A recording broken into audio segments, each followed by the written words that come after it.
and welcome to session 3 of the Deep and Wide D Group study. Now this session is so important because it gets at the heart of generosity. Giving isn't really about the amount of money that we give, it's about our hearts. Because of the work of Jesus Christ in our lives through the power of the gospel, our heart is freed to give generously. But what does that really look like? What does that actually mean for us? Well, let me tell you the story of Dan Black. In 2009, Dan was hit by a car while riding his bike to work, leaving him paralyzed from the chest down. During his recovery, he suffered a stroke that rendered his right arm useless.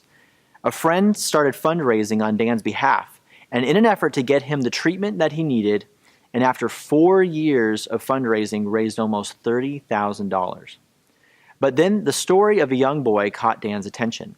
A young boy named Brecken Vaughn was born with an extreme case of cerebral palsy and had never been able to walk. There was a potential treatment for Brecken, but it would cost over $100,000 to make it happen. Seeing that his own dream of walking again was years away and the need of this young boy, Dan donated his entire savings to Brecken's family. Dan's generosity was expensive, and it wasn't expensive because of the amount of money. It cost him the hope of his ability to walk again.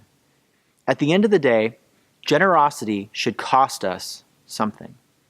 Now, in this session, you're going to spend some time looking at a story in the Old Testament that involves King David. David decided to take a census of the people of his kingdom. But see, he didn't follow the rules for census taking. According to Exodus 30, verse 12, you're actually supposed to pay a ransom for every person included in the census. But David didn't do that. And the consequence of this sin was a pestilence that was brought on Israel. 70,000 men died, and Jerusalem was almost destroyed in 3 days. But God, not seeking to punish Israel, was actually trying to discipline them and bring them back into relationship with God. So God provided a way for the nation to come back into that relationship through a sacrifice. But David, he's going to insist that this sacrifice is going to cost him something.